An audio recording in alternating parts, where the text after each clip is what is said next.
Hi guys, welcome to another class of Spain facing the 21st century. Today we're going to be talking about the socialist government between 2004 and 2011. And we're going to talk about how the socialists struck back. And we're going to divide today's class into two different parts. First, I'm going to talk about Zapatero's leadership. And after a break, we're going to talk about the home politics and how we advance in social issues, how the law of historical memory, gay marriage, and last I'm going to refer, because we've already seen this in class, the gender equality law. And remember where we left it in terms of history. We left it in 2004, the terrorist attacks in Madrid, and so on. At that time, remember, Partido Popular had an absolute majority in parliament that gave that government almost absolute control about the legislature. It's the same that in the US when the president has the support of Congress and the Senate. So same thing happens here. It makes it much easier.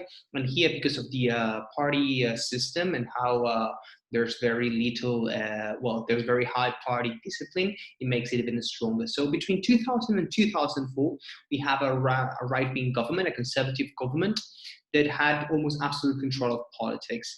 And for PSOE, losing the elections in 2000 and Partido Popular winning an absolute majority for the first time in its history was a big hit. And in that year, 2000, PSOE organized primaries to elect a new secretary general. And out of those primaries, this guy we see in the picture, José Luis Rodríguez Zapatero, was elected as Secretary General. It was quite interesting because Zapatero was a rather unknown politician at that time. It was not part of this Praetorian Guard of Felipe González back in time.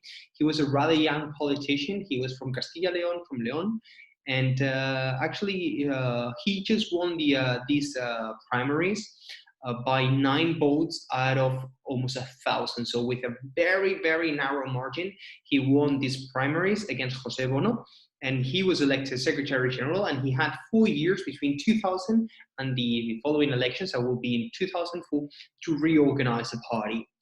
And how did he decide to reorganize the party? He actually tried what he himself called a quiet opposition, la oposición tranquila. So what did this consist in? It consisted actually, instead of confronting the government, cooperating with the government as much as possible. We'll see that there was some friction as well, but he tried to push a new style in politics, trying, for example, actually one of the main achievements of Zapatero while he was leader of the opposition was to bring together a pact against terrorism in Spain. And this was before the attacks in 2004. So actually we're talking about nationalist Basque terrorism against ETA. And his relation with Aznar, the president of the government, we already know him, was a rather fluent one. Actually, that started changing by the end of Aznar term, when we were approaching 2004, because of the Iraq conflict, and there were other issues as well, but mainly because Iraq war and the support of Spain to that war that Zapatero deeply criticized. Actually, for that position, he got what you see there. He was called Bambi.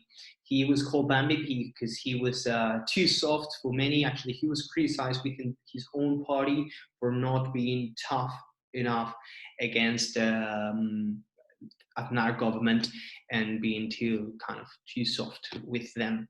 And actually, I was saying that started changing by the end of the term when Spain joined the US in the war in Iraq. And actually, the outcome of this was the elections of 2004, that was only, as you know, 3 days after the terrorist attacks in Madrid. And Zapatero won the elections without an absolute majority. He got 164 out of 350 seats in parliament.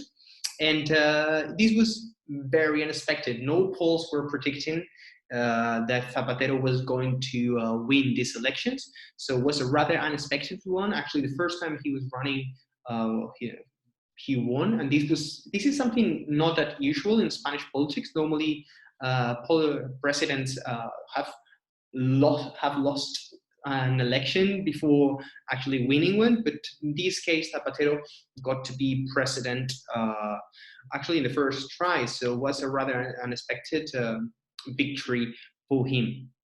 His leadership style, as I was saying, was very different from Aznar or very different from González. He was not as charismatic as González. He didn't have that kind of strong background that Aznar had.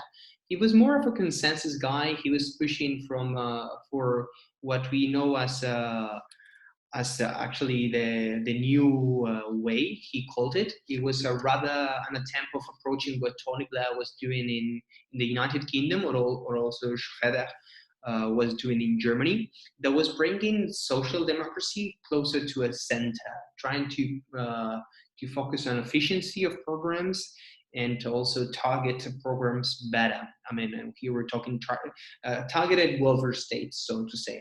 And we'll see that that's more or less what he pushed for. That being said, Zapatero was in term for between 2000 in office, sorry, between 2004 and 2011. So 2 terms. Actually, he called snap elections in 2011. We'll see because of the economic crisis. But obviously, history will judge him. And as I was saying, not a charismatic politician as González was. He was actually, his background was, he was a politician for a rather young age. He entered Congress as a member of parliament in 1989. So, and at that time he was the youngest member of parliament. And and he was also a professor of constitutional law in the Universidad de Castilla y León. So you see, I mean, a rather different politician in Spain at that time, a rather unexpected one. And now we're going to have a small break, and we're going to continue with the biggest part of the class today, that is those those social policies that he passed, particularly during his first term. So let's have a break, and I'll see you after the break.